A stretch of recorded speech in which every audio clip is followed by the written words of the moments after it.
So I'll start the meeting. So I'd like to say welcome to Reclaim Social Care's members and supporters meeting, everyone. For those of you that don't know me, my name's Sandra Daniels and I'm the acting chair of RSC, so I'll be chairing today. Anne Bannister from RSC, she's the acting secretary and she'll be hosting the meeting along with Alison, who is on our steering committee.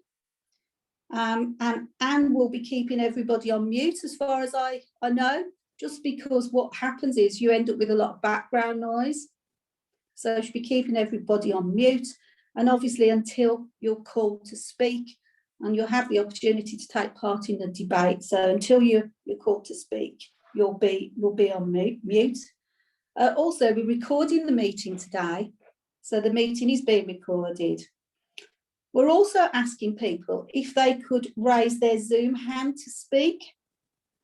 So if this is not accessible to you or you are not sure where the Zoom hand is located, please let us know. We'll try and help or agree another way for you to signal to speak. So is everybody okay to use the Zoom hand? Brilliant, okay.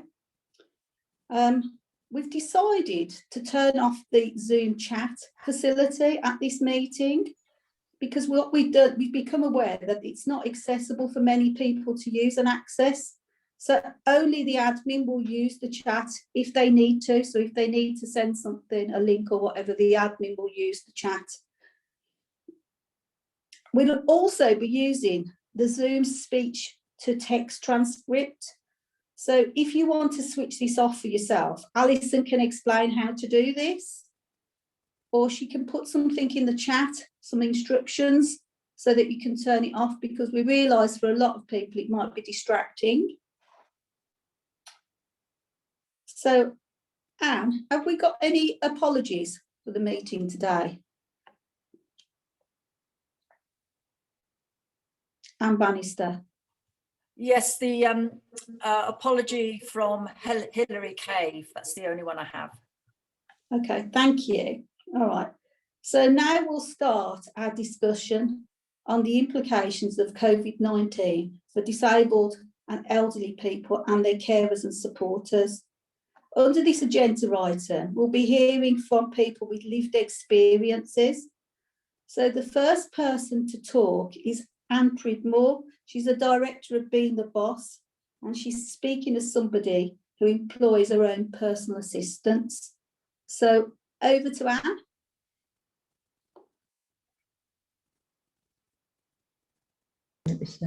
Hi, yeah, I've unmuted myself. Thank you, Sandra. I thought I'd start. My name's Anne and I live in Leicestershire. It's quite important to know which borough I live in, I think. I thought I'd start with giving a bit of background before I get onto the personal stuff. During the first lockdown, 2.2 million people were advised to shield. This included those who are classified as clinically extremely vulnerable to the virus.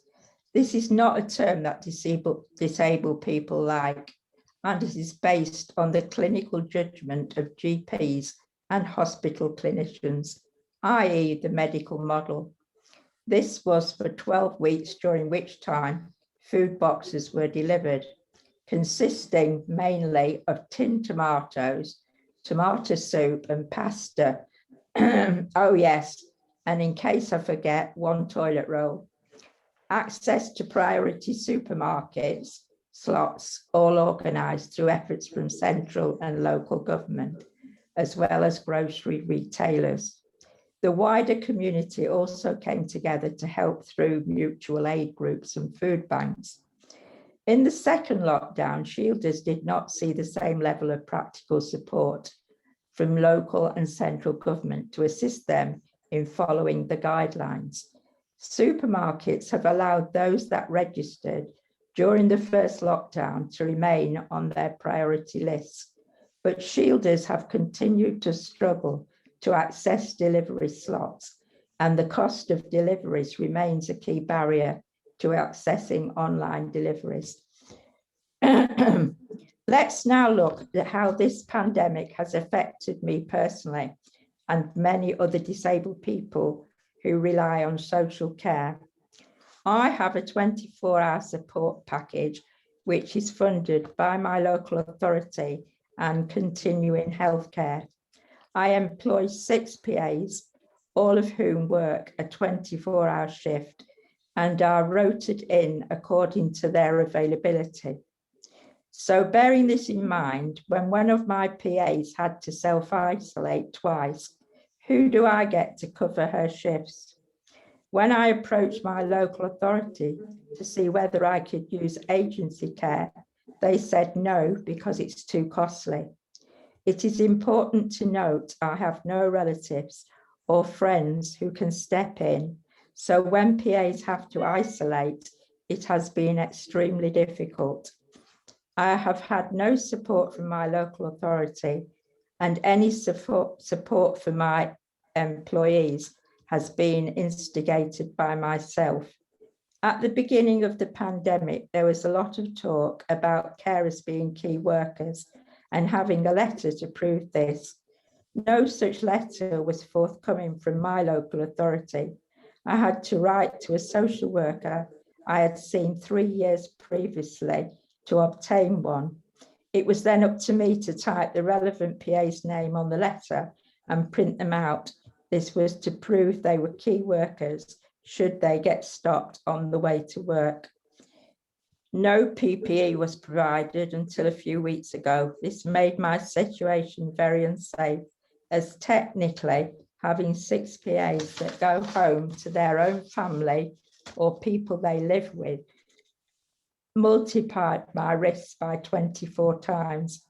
I had to seek PPA out for myself, and I received no extra funding to purchase this. Trying to get 6 PAs to follow government guidelines that changed every day about washing hands, cleaning services, etc., was extremely difficult, to say the least. Throughout the whole of the pandemic, local authorities have continued to review disabled people's support packages, many of whom have seen their support cut. Charging policies have continued to have very grave consequences for many disabled people on direct payments, some of whom have had to decide whether to eat or keep warm or still receive their care. Out of over 100,000 deaths from the virus, 2/3 of these were disabled people. You won't find it in newspaper headlines or TV broadcasts, because to say it out loud is to show the devastating effect this virus had on a single demographic. Some people talk about this pandemic as if it is a war. We are not at war. This is a pandemic run riot in peacetime. The lives lost are not those of people knowingly going into combat. They are the lives of lost civilians peaceably going about their day-to-day business. Thank you, Anne. And we will have the opportunity to comment on and ask Anne questions, or to just input other people's experiences into that debate. But our next speaker is Esme Dobson, who will be speaking about her experience as a relative and an informal carer for her husband. So over to Esme. Hi, so I'm Esme, and this is my husband Doug here. And normally at this time of day he's snoozing on the sofa, and I would have been able to do this, but classically he's just got into slightly active chatty mode, so he might be chatting along as I do this too. So I'm 51, Doug's 71, and he was diagnosed with young onset Alzheimer's when he was 62, but it had started in his late 50s. It took about 5 years to get the diagnosis. So we were both still working at the time, carried on working for about a year. We were both working for the EU in Brussels, and we moved back to London. We managed about 3 years, sort of me organising activities for Doug in the community, but I got very stressed with it all. We don't have a lot of family helping out or anything. And so then in about 2015, he moved into a kind of assisted living place. Anyway, to cut a long story short, he was in residential care for 5 years, but in 3 different settings. The first one was only 6 months. He didn't like it and it was very expensive. Then we moved to a residential care home, which said that they did dementia care, but over time I realised that what they meant by dementia care was only easy dementia, and when it got difficult, they started moving people on. So then I moved into a place which claimed to specialise in challenging behaviour.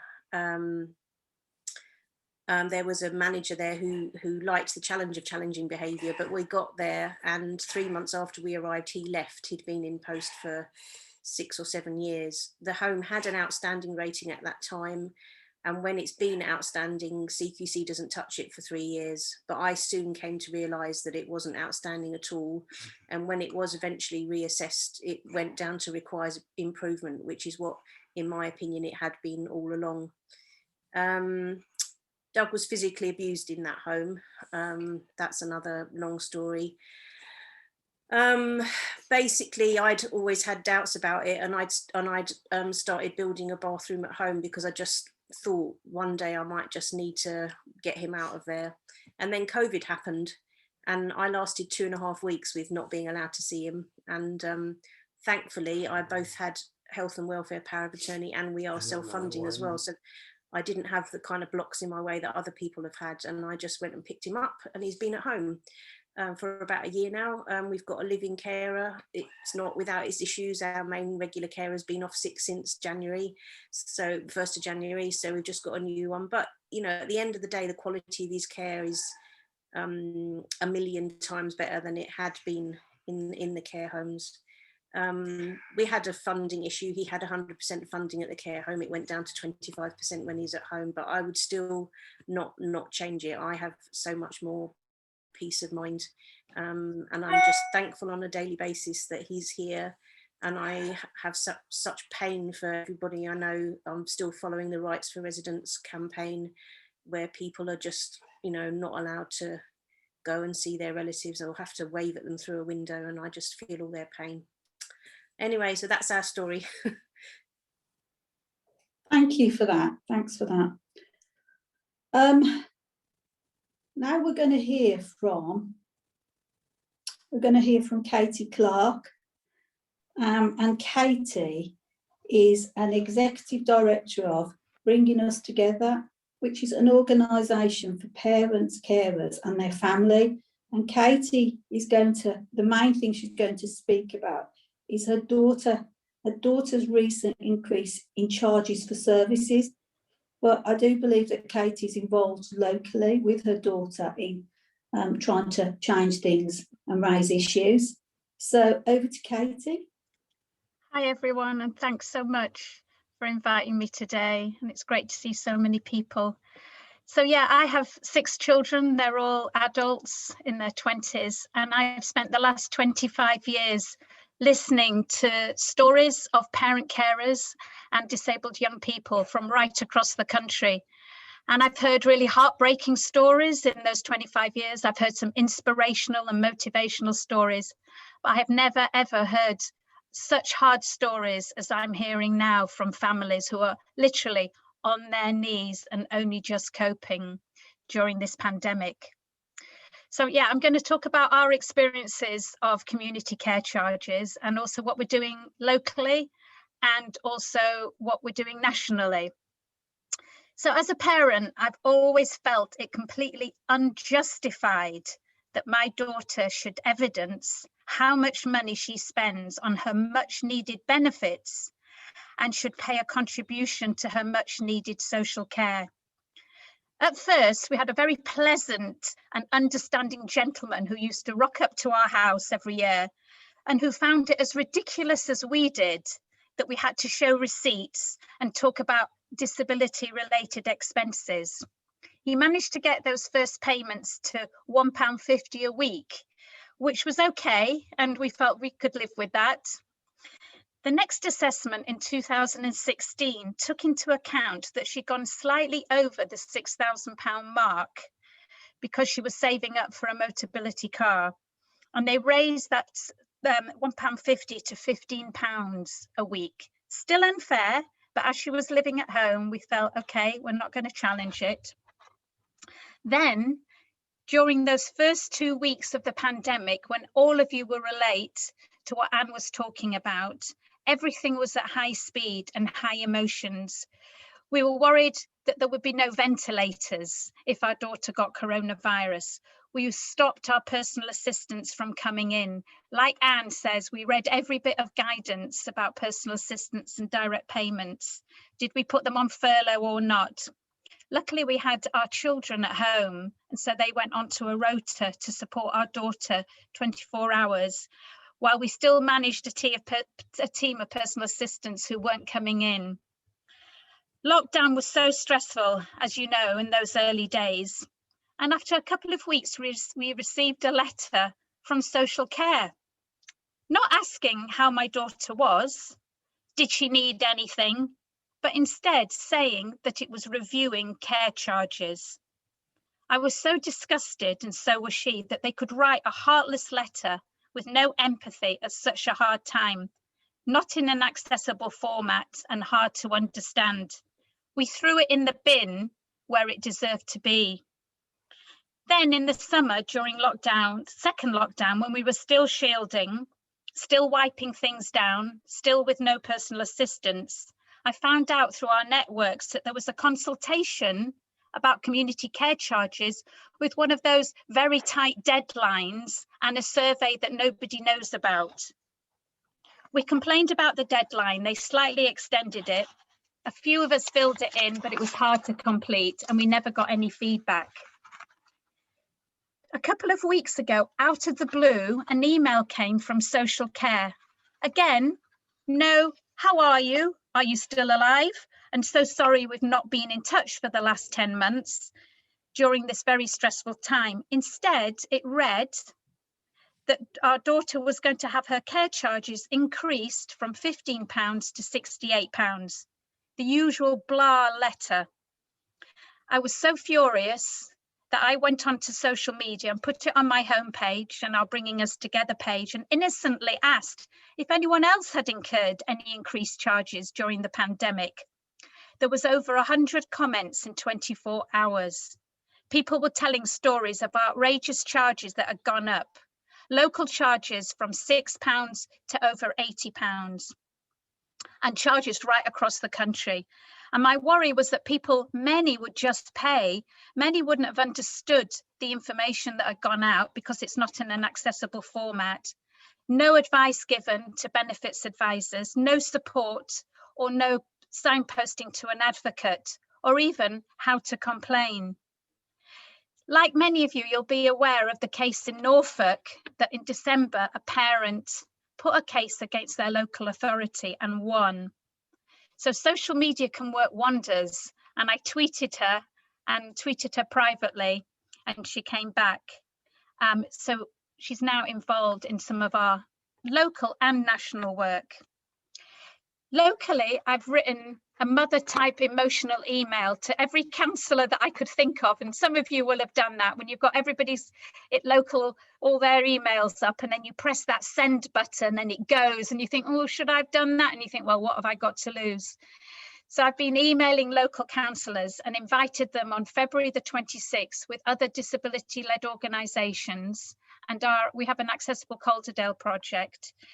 Invited local councillors to meet people with lived experience of increased care charges. The councillors knew nothing about what was going on, or that the savings was in our local council budget that's going to be agreed on February the 21st. So we're also doing national work around this because nationally, like I say, it's such an issue.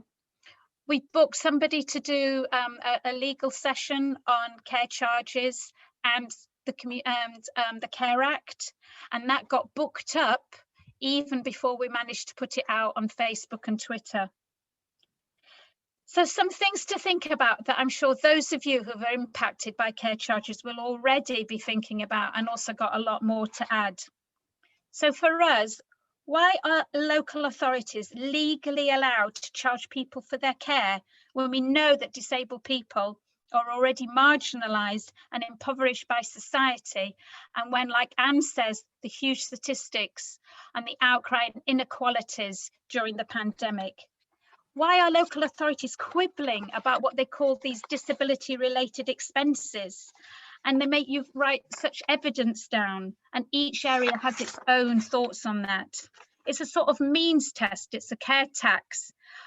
And how disabling and how discriminating it is to have to evidence and write down what we spend, what my daughter spends on her care, on her benefits.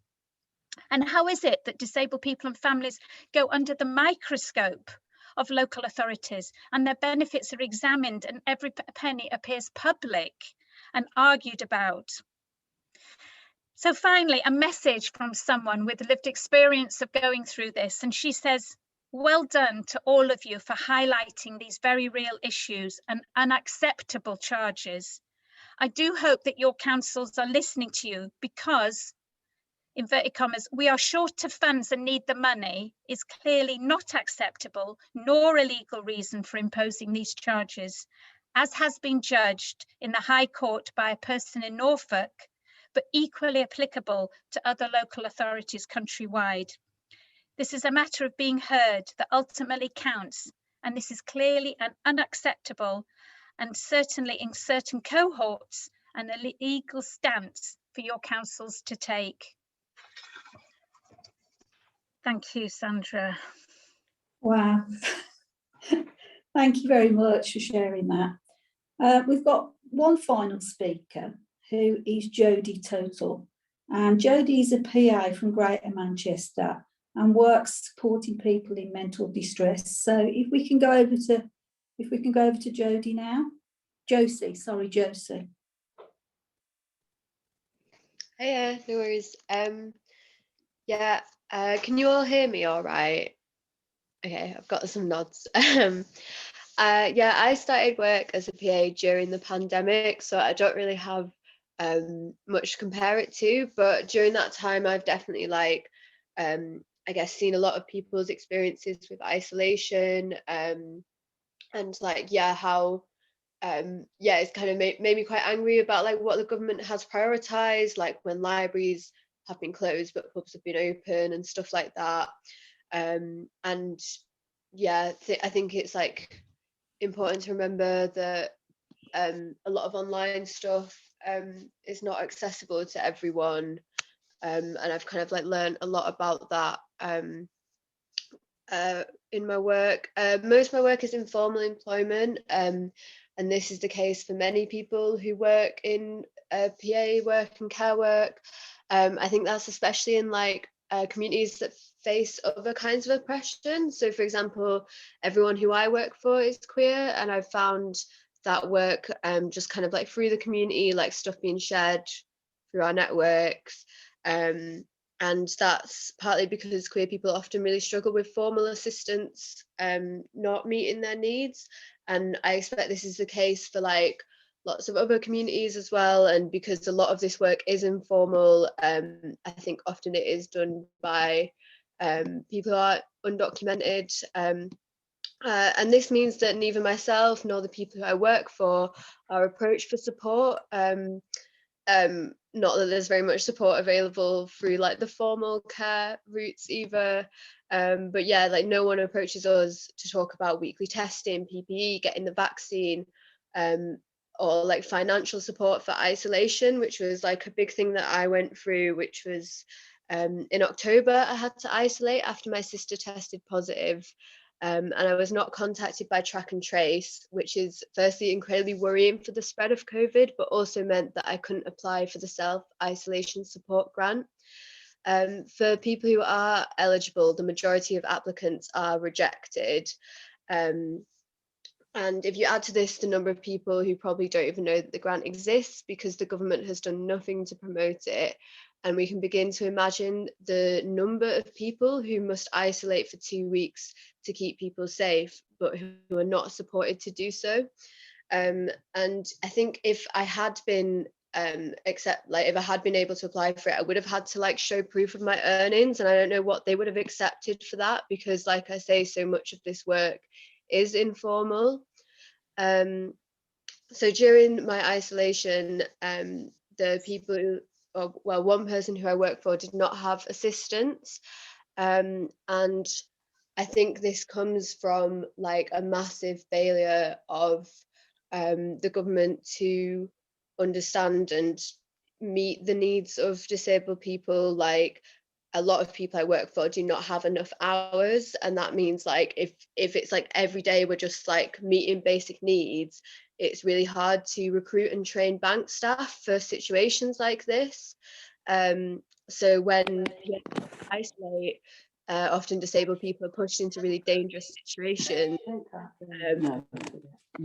And another problem with disabled people not having enough hours, I think, is that PAs and carers end up working multiple jobs. And clearly this increases the exposure for PAs, but also for people who have PAs. Talking about informal employment, I've actually have had the first dose of the vaccine, and this is due to one of the people I work for really diligently researching and contacting the council and chasing things up, and like he actually took on a lot of work for me to get it, and I'm really grateful for that, but that should never have fallen on him. And considering there's like, you know, some kind of vaccine hesitancy around, you know, you can't just rely on people to be like as proactive as that, to get the vaccine and to get people to get the vaccine. I think that what needs to happen is that track and trace needs to be brought under public control to ensure it actually functions, and I think that there should be full financial support and opportunity for counselling and wellbeing groups for anyone who gets sick or has to isolate.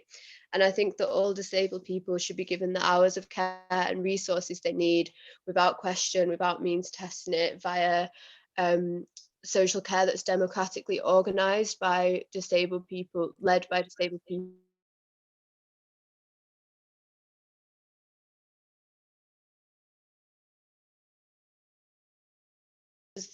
The kind of money that the Tories pay their mates and donors to deliver failing services throughout the pandemic, such as track and trace. Thank you. Thank you for that. I think a lot of carers have experienced, or PAs have experienced, issues when trying to get payment with regards to the isolation fund. And I think if you don't, like you say, if you don't actually know your rights around that, or you haven't got the right paperwork, it's very difficult. And it does depend on the employees. So thank you, that's really raised some issues for people working in care. Okay, now we're going to open up to the floor. So if people now want to ask some questions to our speakers, or maybe they want to contribute some of the issues they faced as disabled people or relatives or carers. So it's over to people to start the discussion. Who would like to comment, ask a question? Use your Zoom hands.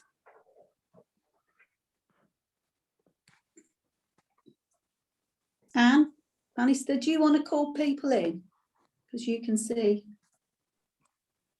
Okay, Dave Warren, followed by Gary Hatt. Dave first.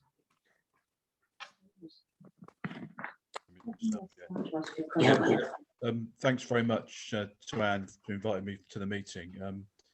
Just a brief bit about myself. I was a unpaid family carer for my partner for 10 years, and first of all at home, and then she had to move into residential care. And prior to that, I was a trade union officer in the postal workers union for 20 years, and I was absolutely gobsmacked by what I saw, both in the home care situation and in the residential care. And just wanted to say, I moved here. Where do you go to? Usually up round. Oh, we've got a sound problem, echo. Sorry, Dave, do you want to carry on? Yeah, I just wanted to say, just first of all, to say how moving it is to hear the stories, because I mean, 3 years ago, well, 3.5 years ago, Daphne died, and all throughout a period of her being in care, needing care, and since, I've been doing everything I can to raise, the issues of care workers, and it's crossed my mind a lot during the pandemic, how they're coping, and I think about the ladies that worked in the care home in particular, where Daphne was. But just sort of really not to say much else apart from just echo Josie's point, which is, the one of the things that I became convinced of quite early on when I saw this, what this care system had become, because in the 1970s, my mum worked in social care as a care worker, home care worker, employed by the local authority. And we have to have a campaign, a big campaign, as Josie said, for social care to be delivered publicly through taxation by local authorities or by whoever, but it has to be a publicly owned, with conditions of work, decent conditions of work for the care workers, good care for the people that need it. And I think it's fantastic what Reclaim Social Care are doing, and I'll just carry on doing whatever lobbying I can, politicians, trade unions, to move the issue up the agenda, because the danger is the Tories will come up with something that will just be a papering over the cracks exercise, a bit more money here, a bit more money there, but keeping everything in the private sector. And that is the main problem. You've got a system where, I'm sure you all appreciate this, a system whereby the main gainers from this system are the private care companies who are in it to make a profit. And that means poor care and poor conditions for the workers. Thank you. Thank you for that. Thank you. Now, Gary, over to Gary. Yeah, I was just going to say that there seems to be a lot of confusion, especially this is regarding vaccines. Now, I've had to now contact my local MP's office this morning, because there's such a real tremendously bad, I think, situation going on with asthmatics. They're putting asthmatics in various categories that are some higher up than others, because they're classing it that people that are taking a tablet form of treatment for their asthma, they're asking them higher up than, say, someone that takes an inhaler that is a steroid-based one. Now, the thing is, I've had to get on to them because I'm in a situation here where I've got an 83-year-old mother who is in fact ill because of she's got bowel cancer, and she has worsened, unfortunately, because of the pandemic, because she hasn't had the treatment she should have got last year. So consequently, things have got much worse. So I'm in a position that if I catch COVID, who deals with her issues? There's nobody else here. There's no family here or nothing.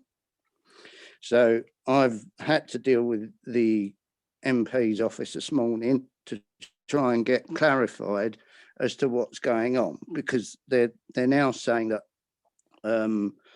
I should be in cohort 6 because I'm an asthmatic, but my age then goes against me because I'm 59.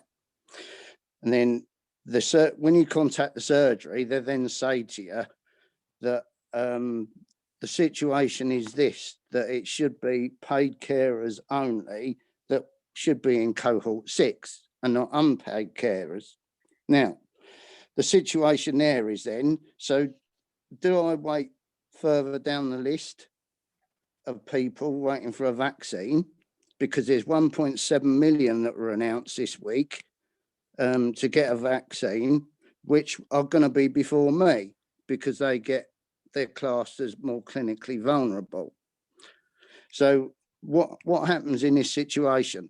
I mean, are we going to be able to sort of left to die basically because of the fact of people are either arguing the toss of where we should be or denying us the fact of having a vaccine?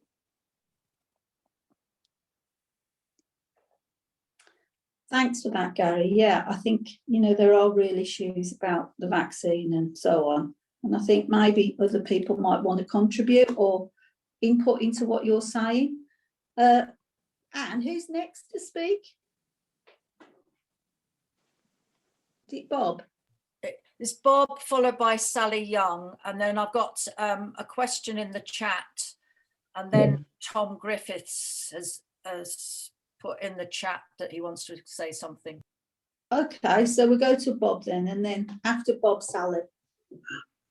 Okay, I want to raise something that may have come up later, but I've just my touch on it here because I think it's quite relevant to what we're saying.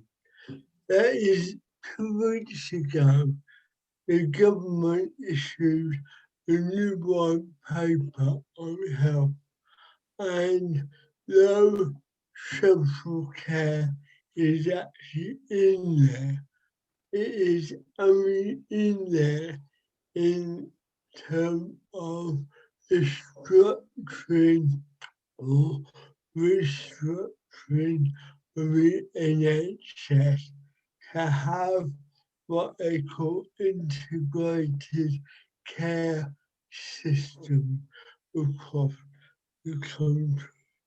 Now, if we read this carefully, what becomes apparent is that for the government, social care is really no more than the idea of taking care and looking after people. They talk about everybody as having fit into the box of being a patient. So we're all patients, and social care is divided into 2 things. You got health care, which the NHS take care of, and everything else, personal care or social support to live your life, is under this umbrella of social care. Why am I raising it here? Well, I think what COVID has demonstrated quite clearly is that the government does not take into account the lifestyle of anyone who is not part of being looked after in residential home. They talk about living at home, but that is in the term of being able to live independently. That is not about independent living, i.e. choice and control over your life, but purely about being independent from the state. So it's about self-reliance.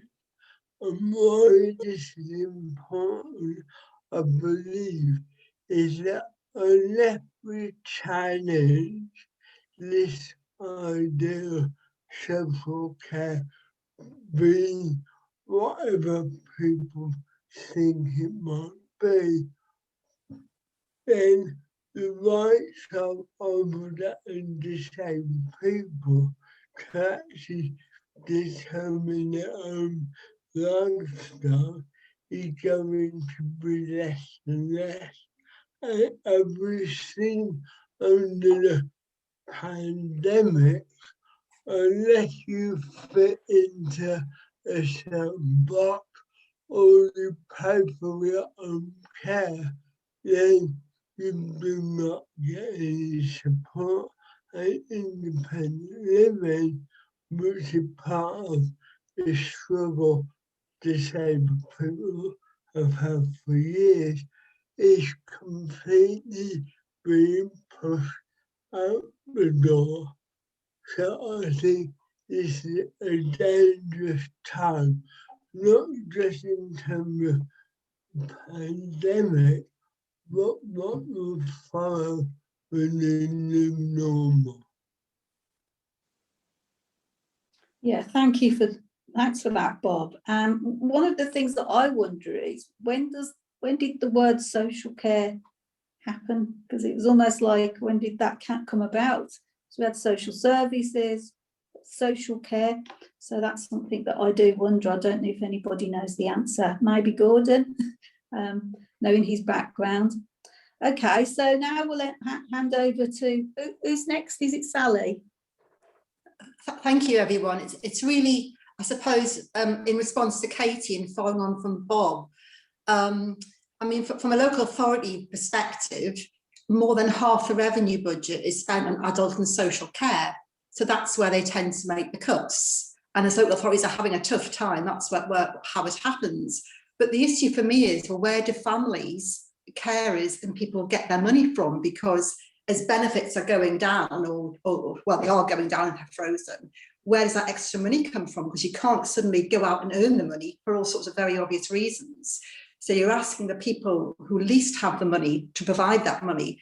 And quite clearly, there is not enough money for local authorities at the moment. So the issue is to put the focus back on the government and not on the people who, you know, are, and use that phrase, in receipt of social care. I'll come on to that in a moment.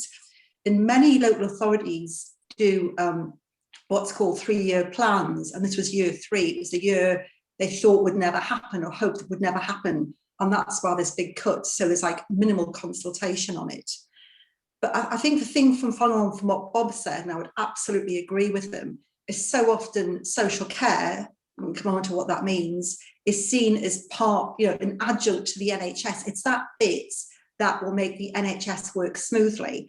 And because of what's been happening, the appalling scandals in residential and nursing care, if you ask the majority of people, they think, well, social care is about, to be quite frank, older people who are in residential and nursing care, and it's all about selling your house, which, as we know, is just not the case at all.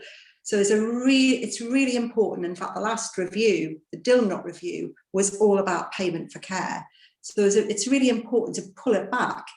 And to me, that goes back to what is social care and what's it for. And it's about, to me, it's about people living their lives as fully as possible, whatever that means for those individuals.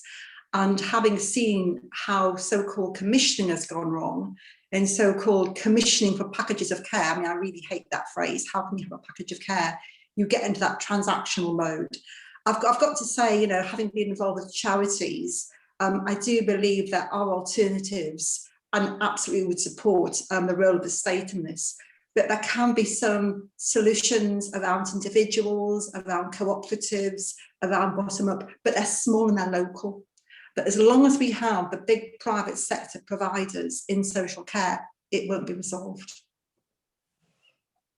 Yeah, no, really good points that you've raised, Sally. And, you know, in the end, it is often with these big private companies, and they build these massive, you know, villages for people to live in and provide the care. Elderly people are just becoming total commodities for that market. So, yeah, there's a whole load of issues that really we need to debate and try and understand more about to be able to challenge that for the future.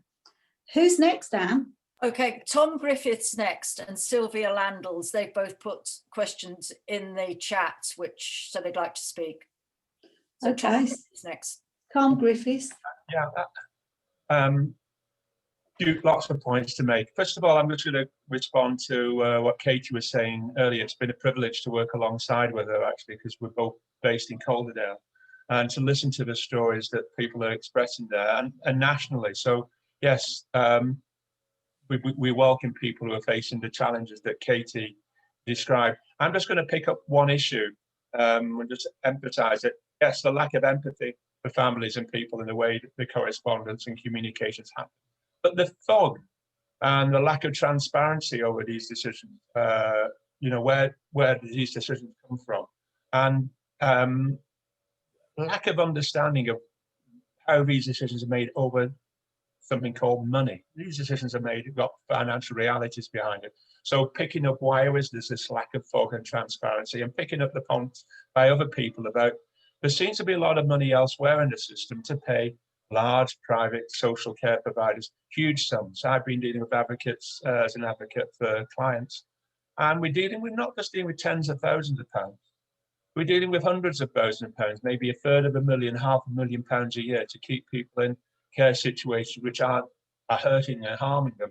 Why is this? And trying to unravel the fog and lack of transparency on where the money goes. And it's far more effective to support families if that's appropriate, if that's what a person wants in a care and home environment. Similarly to support independent living initiatives, which I know the disabled people's movements are championing. But the money doesn't seem to go in the right places. So there's this aspect of money and lack of transparency and fog I'd like to highlight. And I'm sure Katie would welcome people contributing to both, not just our local action, but our national discussion on these elements. I'd like to add something else. I'm hosting another meeting next week, which I think people from Reclaim Social Care took part in a few months ago. We're going to be doing these every 2 months. I'll send some more information in the chat. It's about justice in the care system. I know there's lots of groups campaigning for various things, including this group on the whole transformation on social care, and I applaud and welcome that. Ours isn't a campaign group, ours is a justice focused conversation, seeing if we can help a few individuals and maybe a group of individuals dealing with that whole collective advocacy issue. And we've shared stories. We had a meeting just prior to this, that's why I was a little late, about the injustices faced by parents, but more principally by service users and disabled people who are trapped in a system which is hurting and harming them. No one seems to care, no one seems to listen. Although the situation has changed recently because of the COVID spotlight thrown upon care homes. So I invite people to take part in that. We're hoping to develop that group. We're hoping to develop that conversation, give a legal basis to our conversation, not just to join hands with like-minded allies, which is important, and not as a campaigning group, but see if we can make a difference to that. So I'll share that link with you again in the chat, but I invite other people to take part in this question about money. I'm sorry to lower the tone of the conversation that you're having here, but a lot of this is about money. Money is found for some groups, but doesn't seem to be found for disabled people trying to uphold their rights, trying to find a sustainable and affordable way to live in the community, and the carers and families trying to support.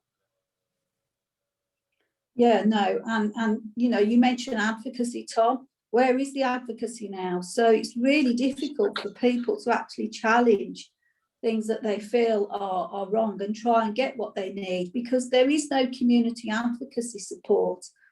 There is only statutory advocacy, which is really important, but often there's a criteria for that, and it's only for specific issues, for specific people who meet a criteria. So the whole community advocacy has just gone, and I think that's not helping people to be able to you know, state their case and truly be able to get what they need. Okay, who's next, Anne? Sylvia Landals, followed by Dean O'Shea. Okay, Sylvia, then Dean. Hello, my name's Sylvia, and it's very good to see you all.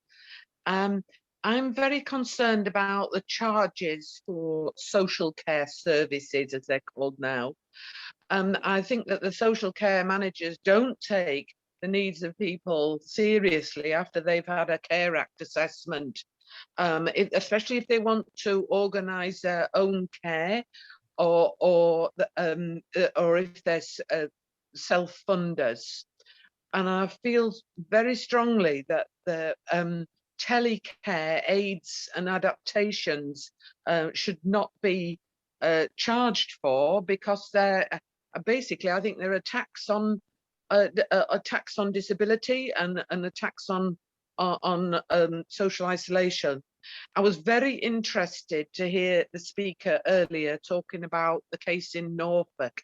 I've never heard of that before, and I'd really like to get some more information about that.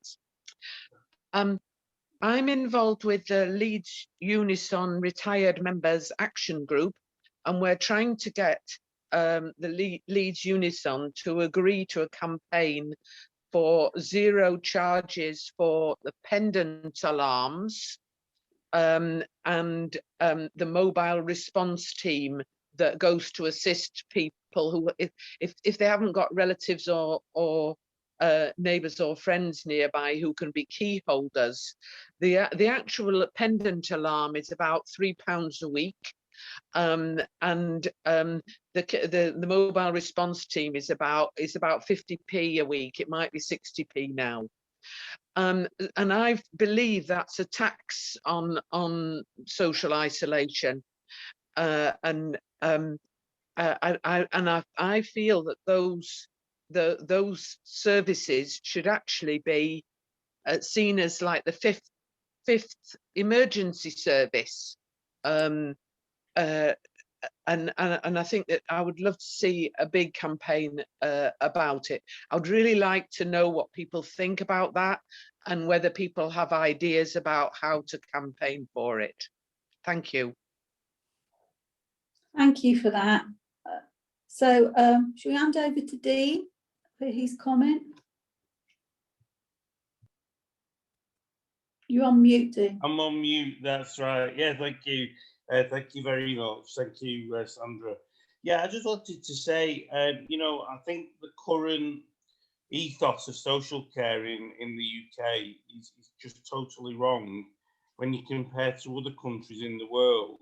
I think we need to look much more earlier at social care for elderly, for people who are disabled, also people who are approaching retirement age, but much more earlier. So I think perhaps we need to be looking at, so at the moment, people who are going into care, it's very much unexpected experience, and everything is happened so quickly for people that they can't stop to get breath, so to speak. And before they know where they are, you know, they're in a home, and no disrespect, but they're in a home basically to die. I would like to see more. I'd like to see us actually investing in social care with the government actually putting its hand in its pocket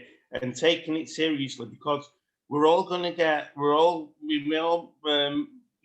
going to get old, or something may happen where we might need to go into a social care establishment, but there needs to be more to do. There needs to be, it's about how people live in these homes, and the kind of, you know, and have more recreational things for people to do.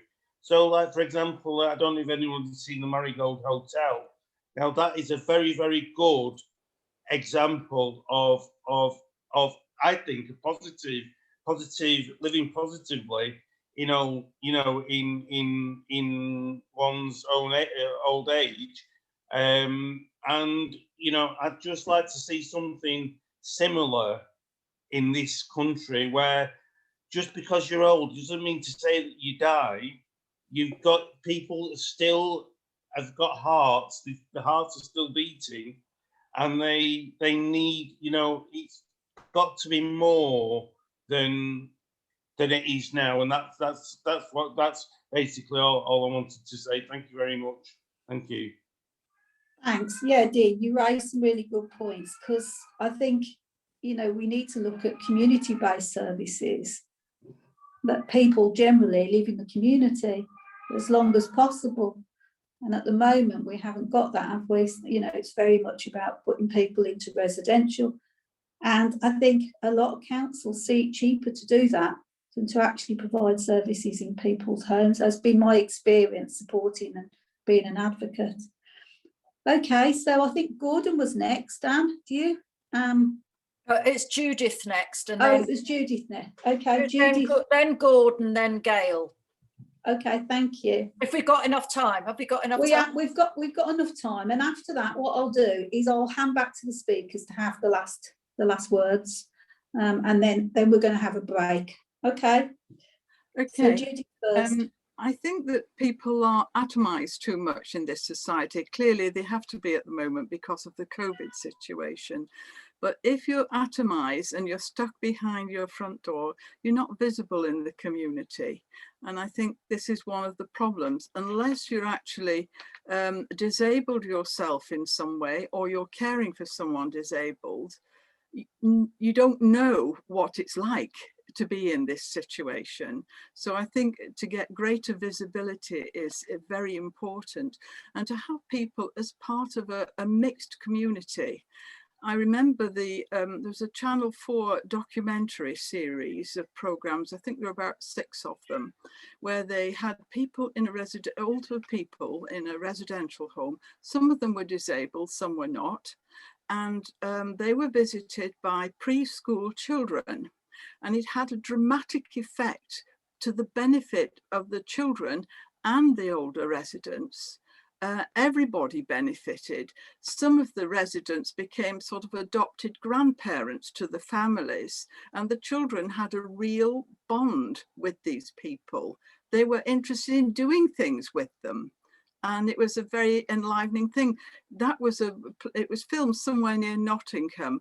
And I've thought since, is that just a one-off thing? It is what a community is, basically, where people are offering mutual support to each other in ways that is not considered to be support, but it is. It's life. It's how families and neighbourhoods and communities used to work. And we need to bring some of that back. I'm very much in favour of having people who can express in sort of bullet form, going together as a group to talk with MPs, particularly Tory MPs. Labour MPs on the whole will be sympathetic, but if you happen to have a Tory MP, for goodness sake, harass them, go and talk to them, but to go as a group so there's a sort of mutual support there. And I suppose the taking up the point that the last speaker made was, I wonder what it's like in other countries where they've got more enlightened procedures.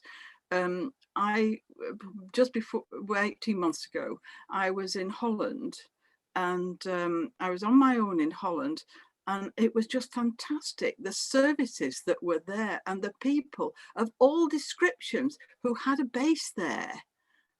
I've been in Scandinavia in the past, and there again you seem to get a cooperation, which we don't have here because it's so class-ridden, and I don't know, people seem to want, or people are told they want to have isolation and just to be little atomized people. I don't think they do actually, but these systems work perfectly well in other northern European countries. They could work here if there was will for them. And I would like to see it, particularly that experiment with the people in Nottingham. Some of you must have seen it with the older people, and how dramatic it was each week when you saw the improvement in the children, who became much more articulate, and in the older people who were with them. I'm not saying working with them, but with their companions. Okay, that's what I have to say. Thank you. Yeah, I do remember seeing that programme, and you're right, support when people live in residential homes or are elderly or disabled. We see it very much as something that is a service, don't we? We all get support from each other, and of course that needs to, we need to foster that in all the communities. So Gordon and Anne, who was the other speaker that had their hand up? It's Gail. So I'm going to take Gordon and Gail, and then I'm going to go to back to our speakers just to give them the final word before we have a break for 15 minutes. So Gordon. Sandra, we've got one more person with a hand up, and there's somebody who's put something in the chat. Do you? Okay, all right. I mean, what we could do is if it was, if everybody just tries to talk just for say a minute or 2 minutes, just to keep their contributions brief, and then we'll be able to get through everybody. Thank you. So Gordon next. Okay, thanks, Sandra. Can I quickly take up the point last speaker made about it can be better, for instance, in Holland? I've checked on the way they spend money in social support in Holland, and it's the one country in Europe where residential care, people in residential care as they get older, is declining, not increasing. And over 50% of all the money they spend on social services goes at community level and supporting people in home and, of course, independent living. So it's very interesting that where that money is spent, it actually seems to help to less dependence on residential care.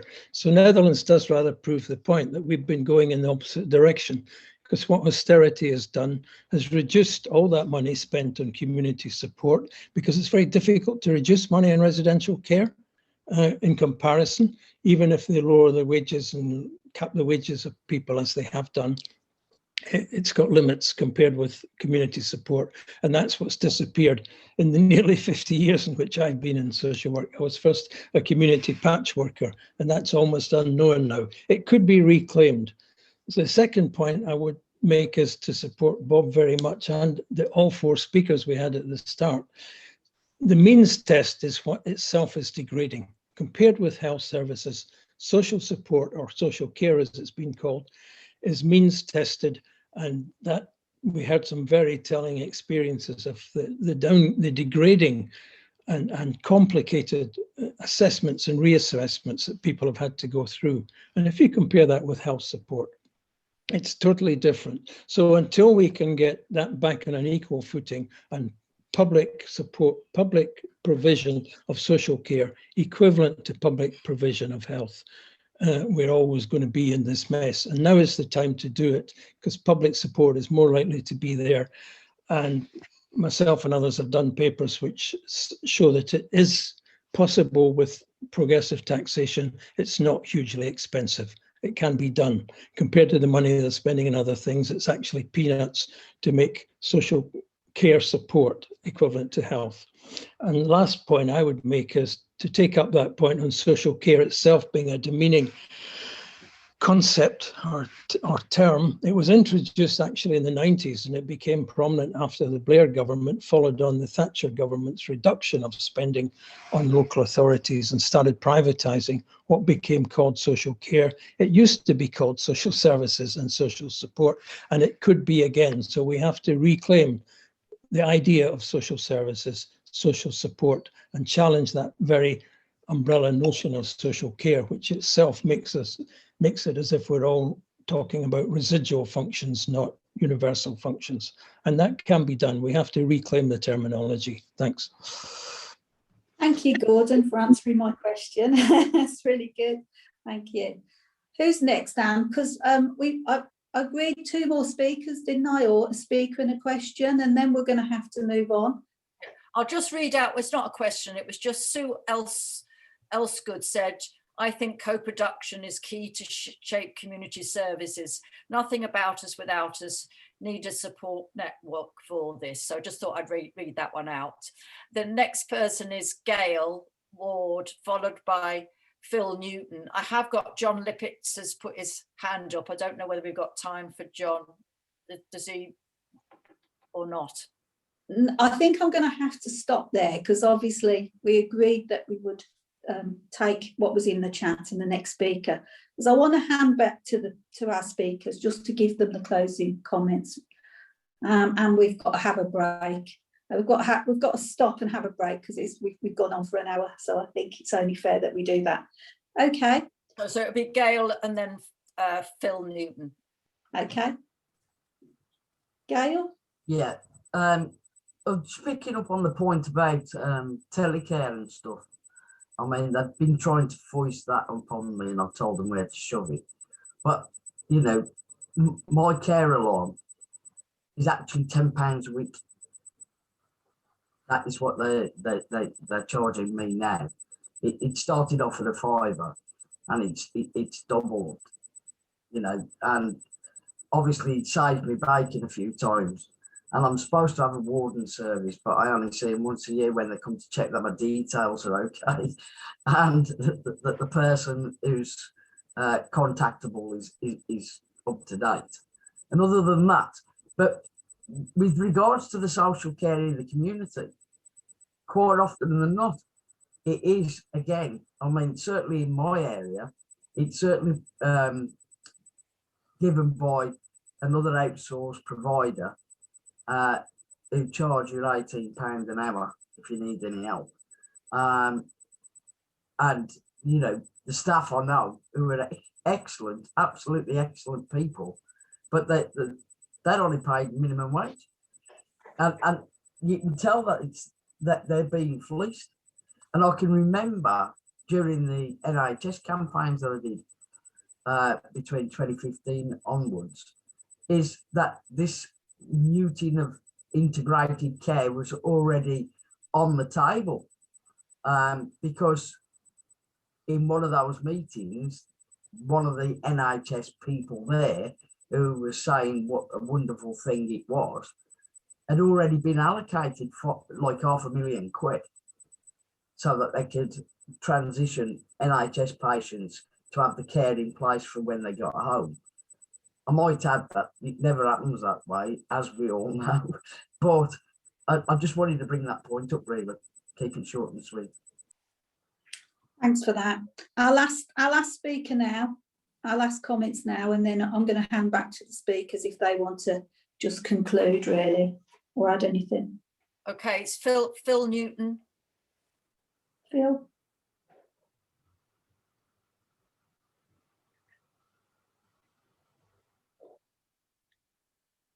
Phil. Sorry about that. Yes, I'm unmuted. Well, thank you very much. It's my first, it's a very encouraging meeting. I think we've got language as a problem. That I like the suggestions of using the right language to define what care is and confront people. A lady from suggested about meeting together, our MPs, but in as a group. And the other, just quickly, was that the encouraging. I had 3 years living in Brittany as an expat. I came back for other reasons, but I noticed there in the countryside, the Bretons use their culture to get together and self-help in the salle de fête every week, dancing, singing, playing cards. I wonder if it's still going on in France. I suspect it is, because they have a different attitude to isolation, I think, in the countryside in France. They use their culture, whatever, not for high standards or grades, upgrading their culture, celebritification, that they use their ordinary skills of local people to share at a Breton level, which I might say. So really, I mean, thank you for the chance to speak. It's just so much to talk about, and so challenging, and yet it's heartening as well at the same time. Thank you very much. I'm from Liverpool, by the way. Thank you. Thank you. Okay, now I'm going to hand it back to our speakers if they want to, if they've got anything they want to say as the closing remarks. So Katie, Anne, Josie, or Esme, it's over to you. I've got something to say. Okay, you go first, Anne. Okay, it's about charging. When I managed to get the continuing health to pay for a third of my care, then I would have expected my charges to go down, because if you get continuing health care and you fall within remit, you don't pay for it. But I was told that you don't, I wouldn't get them reduced. And I was thinking to myself during the course of this talk, what would happen if all of those of us who are in receipt of local authority funding decided not to pay the increase? Would they take us all to court? That's my final thought. Okay, thanks for that, Anne. A rebel, as always. But yeah, a really good, you know, it's a thought, isn't it? Katie, did you want to say something? Closing remarks? I'll just agree with Anne, and my daughter's 50% funded by health, and they're still going for the full whack of the community care charges. I think there's something definitely, Anne, about coming together and challenging, and that's Tom said that's what we're aiming to do in Calderdale, and writing those letters to local councillors. Local councillors got no idea about budgets, they've got no idea about social services or social care, and they agree to budgets they have no understanding. So, you know, it's in our spare time, it is important to keep hammering at local councillors. They are responsible for the council's budget, and come together. And I think, like these events, you know, there's solidarity, isn't there, and respect, and disabled people coming together with family members, with PAs. It's, you know, it's been an enlightening event. So thank you for bringing me here, asking me here. Thank you.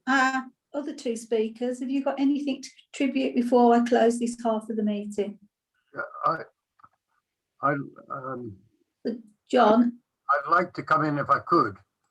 No, we haven't got time. I'm really sorry, John. And maybe we have got a second half and we've got things on the agenda, so I'm not sure whether you can fit it in under one of the agenda items, second half. Okay then, so thank you everybody for coming to the first half of the meeting. We've got a second half of the meeting, so please stay around. We're going to have a comfort break. So literally, if we could just have, say, a 10-minute break, and then we come back, so that make up a tea, drink, and, you know, so, okay then. So we'll see you in about 10 minutes. Thank you very much.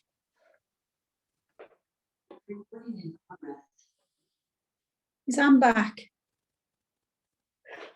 Okay, brilliant. Yes, I'm back.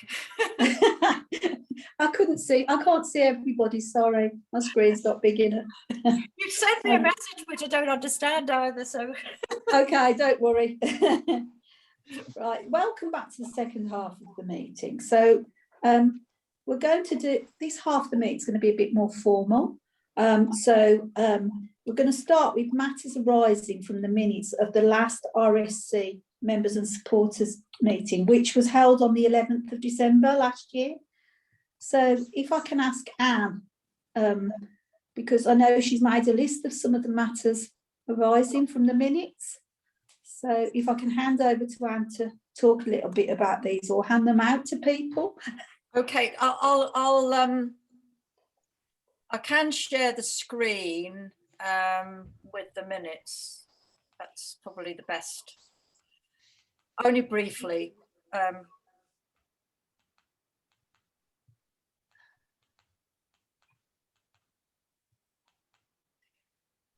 Okay, it makes it quite difficult because then the chair can't see people. So apologies for that, but just really the only matters arising directly was the item relating to our letters to the trade unions. We had raised with the trade unions, thanks to Richard Hatcher, who wrote a model letter, the whole issue about a lot of the trade unions have got a vision for social care, for changes, which is very much from the workers' perspective, but they're talking about I suppose co-production in their terms, but no involvement of the actual users of the services. So we've written to trade unions relating to that. I don't know whether Alison wants to say anything about what happened in Unite. We've also had a letter back from Northwest. We made some contact with Northwest Unison, and we're going to have an ongoing dialogue, I think, with them, but it's not an easy task. So that's one matter arising. So does Alison want to say anything? Oh, I can do quickly. Can you hear me? Yeah. Brill. Just in Unite, we did obviously raise the concerns that were raised at the last meeting, and at our national social care forum, there was actually some really great contributions from Inclusion London, and also they had disabled comrades at that meeting. So, you know, moving forward, we have far better representation at the kind of that level of the union. Also, we did contact both Siobhan Ending, who's the National Officer for the Community Youth and Not-for-Profit sector, where most of the care workers in Unite are based, and she absolutely took our comments on board and said that she was going to be raising that further with the TUC. So there is some movement there. Thank you. I just wanted to say, Richard, have you got your hand up to contribute to the gender item we're talking about with the unions? Is that right? Because you've got your Zoom hand up. You're on mute at the moment.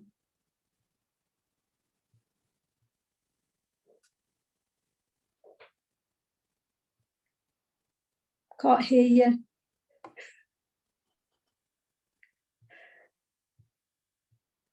Anne, have you muted him as a host? Okay. Oh, I've done it. I was pressing the thing and it nothing happened. I mean, it's very good. There's some good progress on that issue. Can I just ask, have we contacted the TUC Disabled Workers Committee? Apologies, no. So yes. Perhaps we could do that then. Or Bob's waving. Bob's waving like mad. Okay, Bob. Yes, we're in constant dialogue with them. Sorry? I talk to them every week about it. Okay, all right. So we've covered that as such, and we're working on that. Okay, any other matters arising? We've got David Warren wanted to say something on this item, I think, is it right? Is that right, David? Okay, over to David. Sorry. Yeah, this is something I'm really interested in pursuing, and I'd like to be put in touch with other people in unions that are working on this, because I'm now a Unite retired member. As I said earlier on, previously was a member of the CWU for many years, and I know the CWU have done some really good work through their retired members section on this.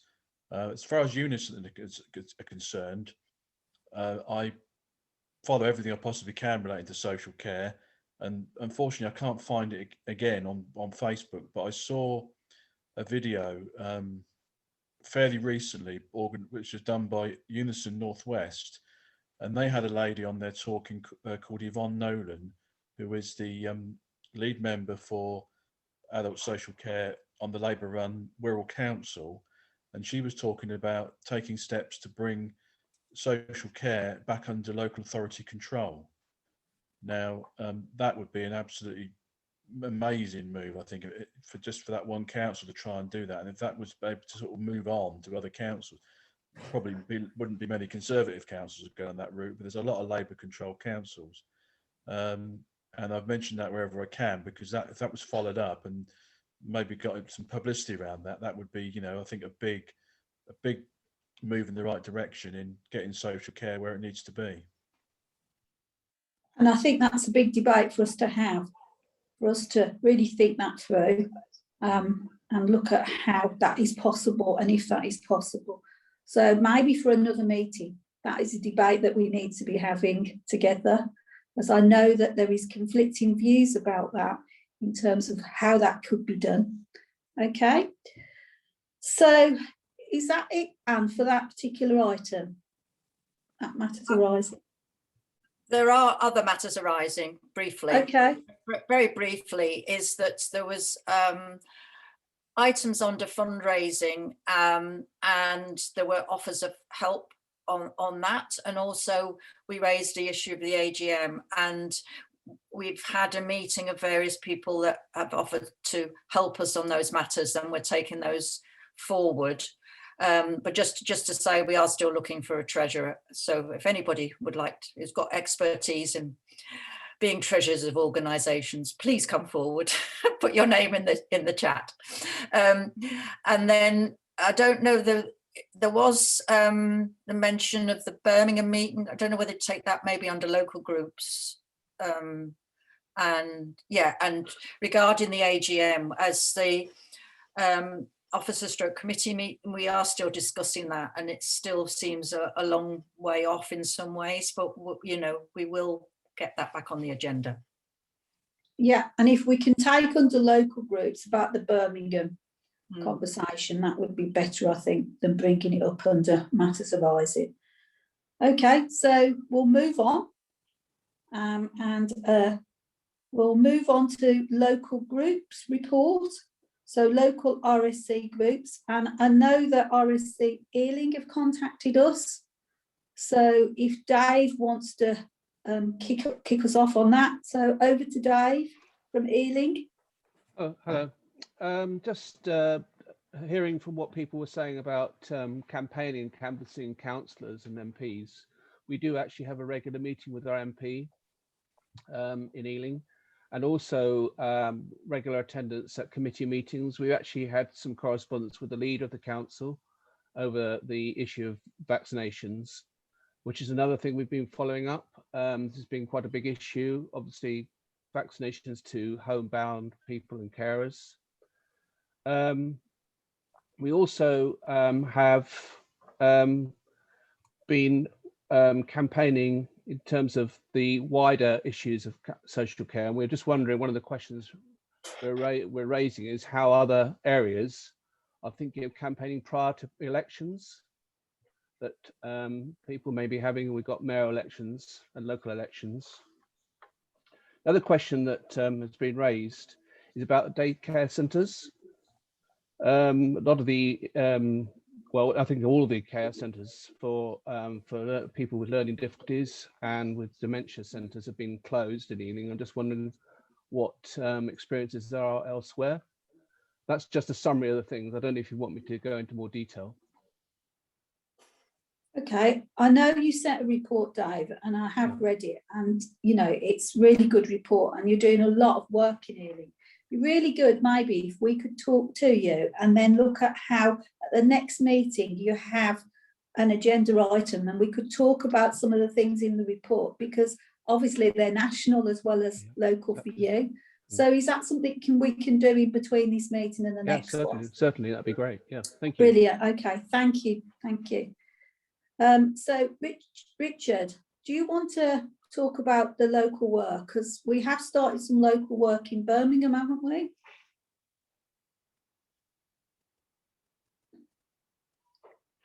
You're on mute still, Richard.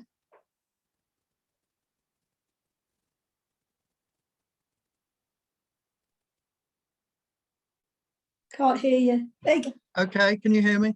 I don't know why, but my unmute button isn't working. It's obviously a plot by the government or something.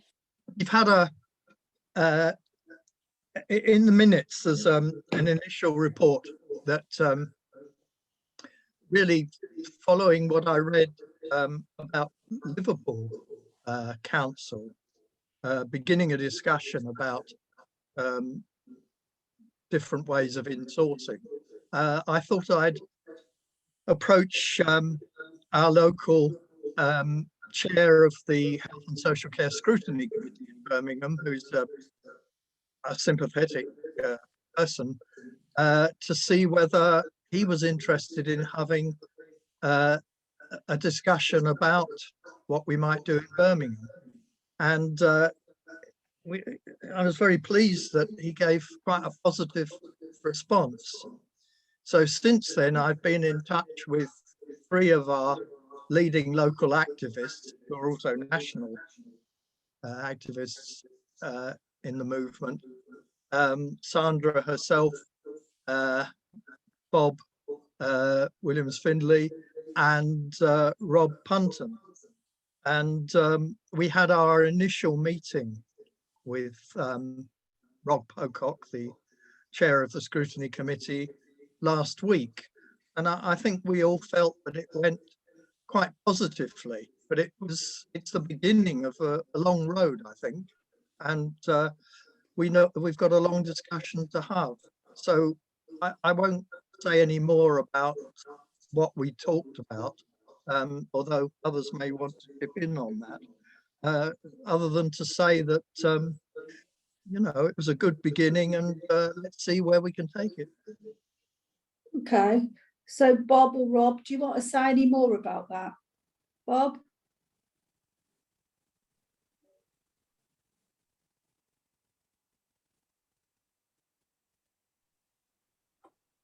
Yeah, so this is a big issue, so I'll keep it brief. I see there are about 4 separate discussions to be had. One is about what we do about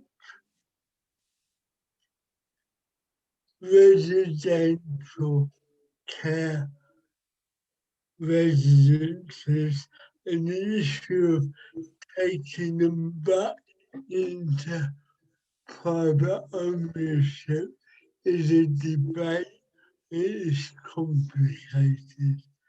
Secondly, I think there's a debate about co-production, especially in light of what I said earlier about the white paper issued 2 weeks ago and the next white paper probably October. Also, new to this, and something which is going to sound weird to people, but disabled people develop the idea of independent living, but that is not separate from what we call the social model of disability. And that is about looking at barriers that prevent people from living in their own home and living in their communities. But the social model itself is not necessarily the whole story. So in Birmingham, we are going to float the idea of what we call the eco-social approach, which is actually looking at how everything is interconnected, because if we've got this changing environment, then we've got to take that into account when we develop services. So it's a new way of identifying the areas of local society and national society where restrictions stop people participating and contributing. So maybe Birmingham can actually act as a testing ground for future development. Yeah, no, I think that's possible, and we need to speak to Ealing RSC as well, because obviously there's similar issues being raised and debated, and if we could start to talk and have some sort of consistency and work together, that could only be positive. Okay, thank you. I'm going to move on unless there is any other contributions from local groups. Oh, Alison. Hi, yeah, just a quick report from Greater Manchester. So we're about 10 comrades who meet pretty much bi-weekly now to discuss where we should intervene, kind of campaigning. And I think, you know, bringing together the local groups who are separate to the main group would be really, really useful, especially some of the stuff that Bob and David and Richard have been speaking about. I think that this would be really important. We have done a bit of work about trying to map the extent of privatisation in social care in Greater Manchester. We have contacted We Own It, who didn't have that much information, but also Unison, who were really forthcoming with the information that they had, but they completely admitted that they had more information around Liverpool as opposed to Greater Manchester. We've recently been in contact with IPPR, so to ask them to come and speak to the group about, you know, the extent of privatisation and where we can intervene at a kind of Greater Manchester level. We've also done a bit of a mapping exercise of all the DPOs and local support groups and sent out a couple of emails just like letting them know who we are and if they want to kind of get involved and join that conversation. I think, you know, kind of a better understanding of how we can move forward together and pick up on the same campaigns is going to be crucial moving forward, because this is so broad and there's just so many places we could intervene that, you know, getting those conversations going is going to be really, really crucial. But there's a lot of good people there, like, willing to fight and willing to campaign, so it's really promising. So what I'll do as the chair is I'll set up a meeting between Ealing and obviously involve Manchester and Birmingham. We can have a discussion and look at how we can work together and take things forward. Okay. Sandra, I wanted to say something very, very briefly about Merseyside, and I've got Gordon Peters and Robert Ponton have got their hands up as well. I don't know who was first, whether it was Robert was first or Gordon. But you can decide, Anne, who should go first, and then you round up. Yeah, and you'll be the last person to speak, Anne. Robert first, and then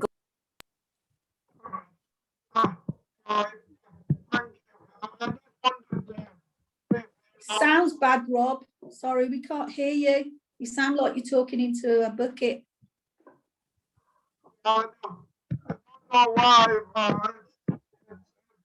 Still can't hear you. Shall I go to Gordon and see if you can sort it out? So I think we'll take Gordon, then we'll go back to Rob. Might need to come close to the mic or something. Okay, so Gordon, and then we'll go back to Robert Punton. Okay, thank you, Sandra. Two things from Haringey. One is the home care service that has now been renamed Home Support Service, which is, I think, symbolic, but it's indicative of the fact that it is now a new service across the borough, which has got rid of time and task, the 15-minute visits. It means the ethical care charter of Unison has to be adhered to by the provider, London Living Wage, and a connection between home support workers and other things that will support people at home, not just home care in and out. So I think that's a change service altogether, with one or two trusted providers only in each part of the borough. So it's a halfway house towards what could eventually become an insourcing model. So I think it's quite an important initiative. And secondly, on co-production, there are two day centres being reopened, as I mentioned before, and they are now being reopened with people with learning disabilities and their carers as part of the whole design of what's going to happen in these centres. So I think it's a pretty good example, and it's in the learning disability arena, of reopening closed centres and co-production actually working on the ground. And you know, if anybody wants to know more about that, I can tell them who to contact. So these are two good initiatives, I think. Bye. Thank you, Gordon. I think, you know, if we arrange this meeting between us, I think we'd like, you know, I think you'd be good if you could come along actually and bring those examples. Thanks. Rob? Say again. No, you're still really echoey, very echoey, more than quiet.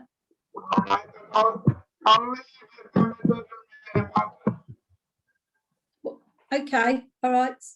Okay. So I'm going to move on now to the next agenda item. And so the next agenda item is the National Care Support and Independent Living Service, NACSLS. It's a campaign, and Gelda is going to talk to us and give us a bit of an update on that. So over to Gelda Peters. Hello everybody, and terribly sorry I had to ferry somebody to hospital. I've missed an awful lot of the meeting. So I hope you haven't, I don't go over anything. Just briefly, I spoke to say, to reaffirm, I think we said last time that Reclaim Social Care and Reclaim Our Futures Alliance are now partners in the steering group with Keep Our NHS Public, the Socialist Health Association, the National Pensioners Convention, and the Women's Budget Group. Health Campaigns together say they're in there, but they haven't sent a separate rep yet. And the GMB are very encouraging and keep saying they hope to come along, but we haven't seen them yet. And doctors in Unite are in support, although Unite as a whole, I think, are holding back, and Unison are quite a way, I think, from us just at the moment. So we are meeting now, next meeting is on the 3rd of March. It will be, we're meeting monthly. There is the NACSLS motion in circulation, which we need to get out more widely, perhaps slightly amended. I think we thought we'd take possibly an outdated figure out, and also Reclaim Social Care and the other organisations aren't on this motion. So, but it's fine as going round as it is, but it might see slightly amended versions coming round. I know that Manchester have done very well with it, and Cornwall have passed. Some people are passing it through trade union branches. I know a few people have got it through Labour Party branches or constituency Labour parties. People in the group have also been drafting a pledge and a potential petition, and they're working on draft documents that might be useful in the upcoming council elections, which I think David mentioned, that we're conscious. I think we thought these might be delayed, but the latest whiz on the block is I think the Tories are going to get there in quick while they can float on a little halo of the vaccine before more trouble rolls up their back. So that's interesting. So I think that's going to be an issue. What's missing at the moment? So there are documents being worked on, and we are meeting, and we have agreed a substantial, we haven't got it in detail, but I think largely ourselves in Reclaim and ROFA have put forward a kind of overview document to explain the thinking behind the 7 demands. So it's not necessarily a massive public document, but very good for campaigners and activists, because it says why these 7 demands hang together as a coherent package, and the justification and the interpretation of them is very much an elaboration of the view that we share in this group of where we're coming from. And there doesn't seem to be any major disagreement on that, but various thoughts of what should be in and what shouldn't be in, and how, whether we should have a sort of more easily accessible language version. So that's on the good side. What's missing at the moment is a clear and timely agreed strategy, how to build an NACSLS, how to get the package of demands across to the widest possible audience, develop the network around us of people who are not yet on board, but with whom we have overlapping concerns and aspirations, and start linking up action on the ground in localities and nationally.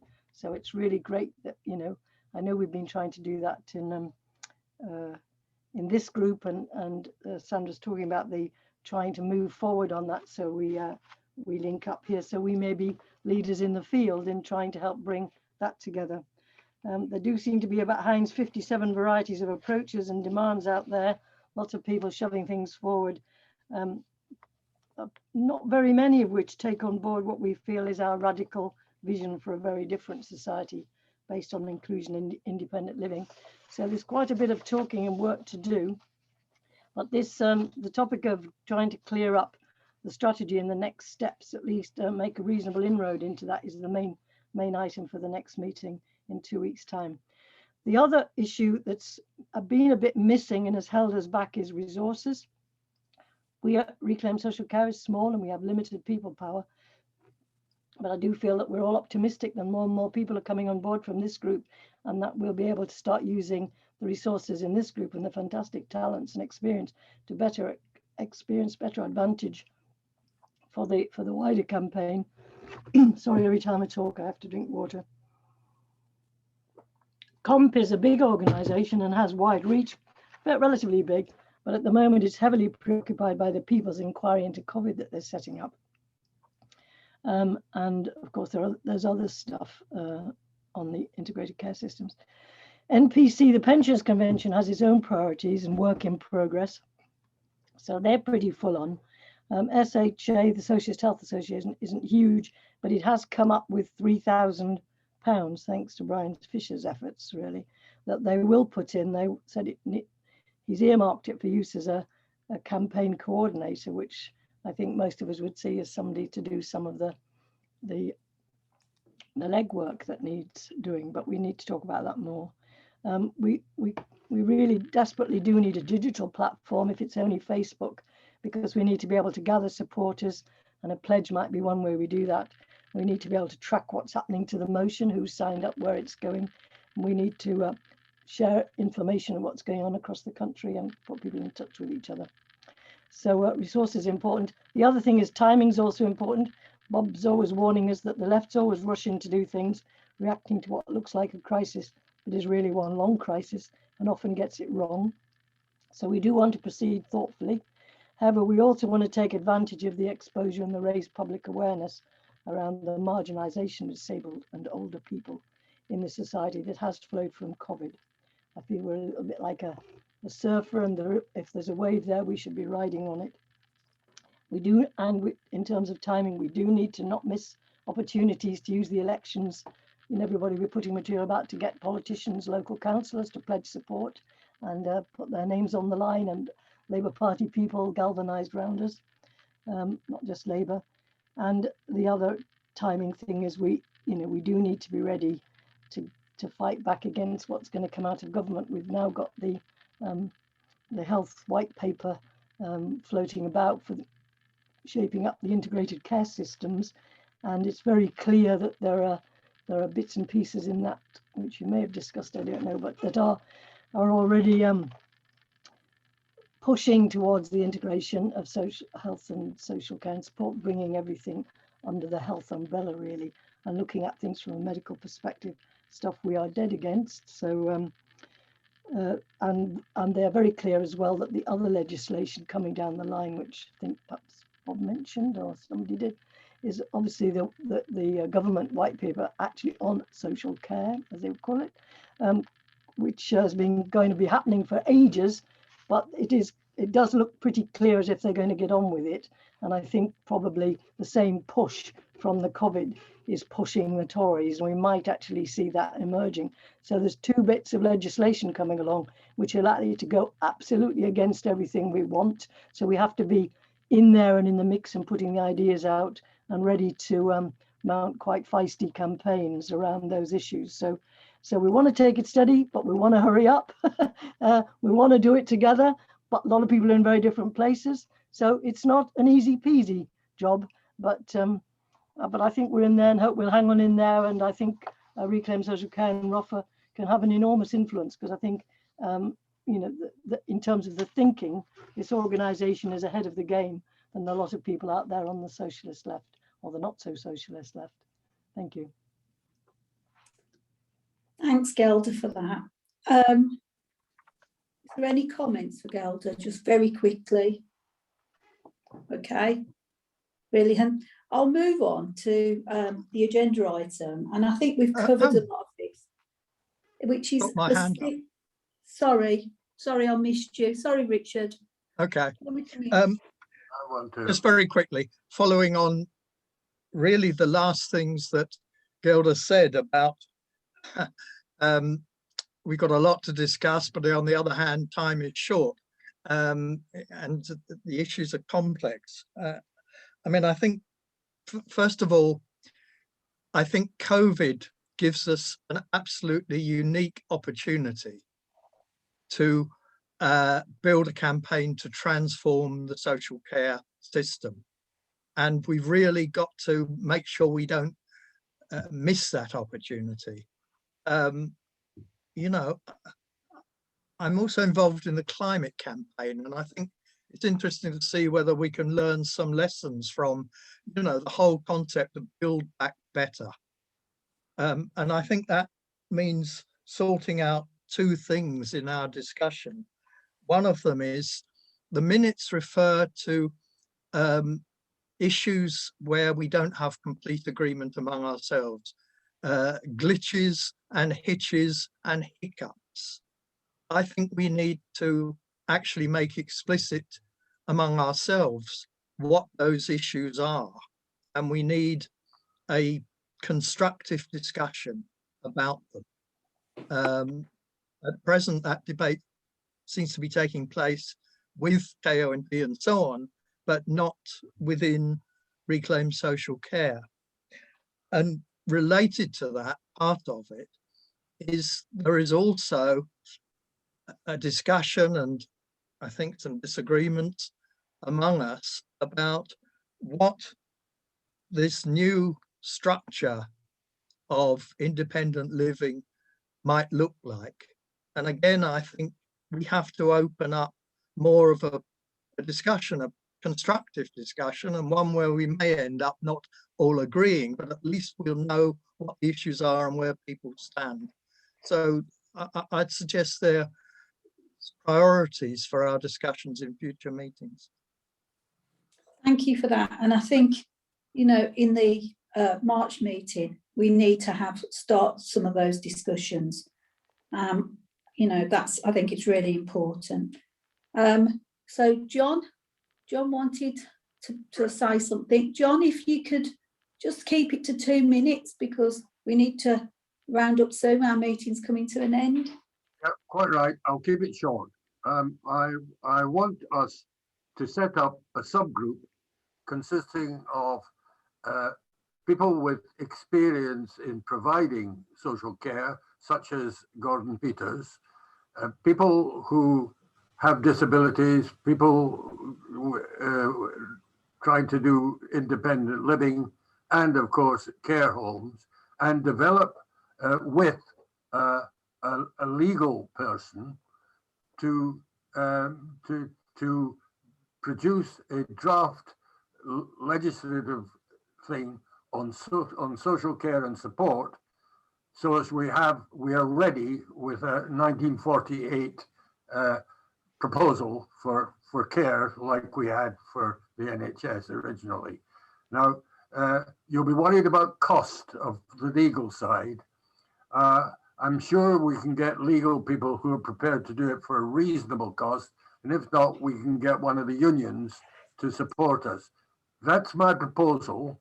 I think I've made it before. It's always been turned down on cost, but we have to do that in order to be ready at the end of the day to influence Labour and other politicians.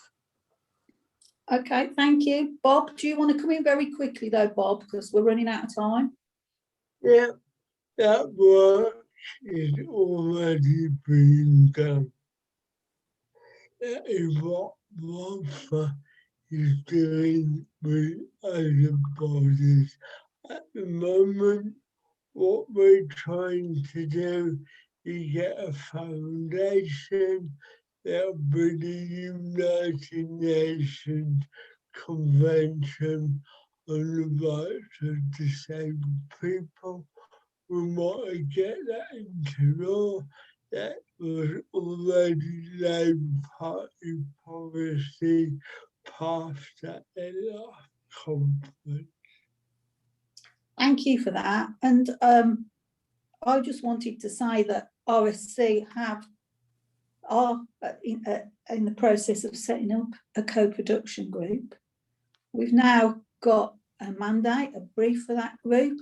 So we need to get that first meeting, and it will incorporate, obviously, you know, disabled people and other people for us to try and work and look at how we work together. And so that's something that we need to get up and running because we're nearly there with that.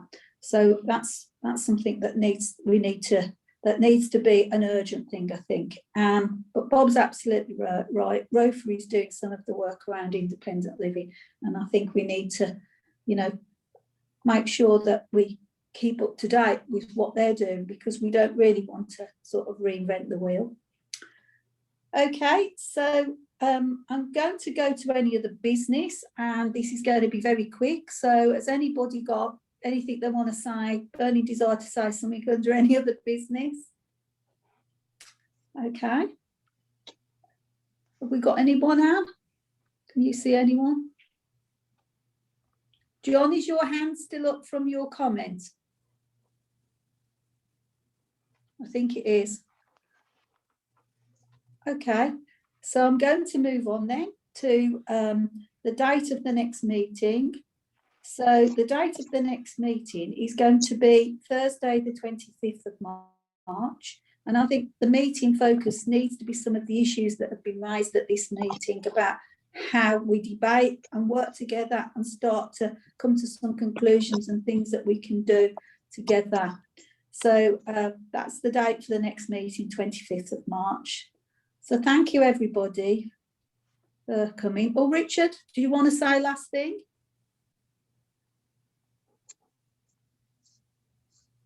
What's that? Sorry. Do you want to speak? No. Can't hear you. Right. Okay.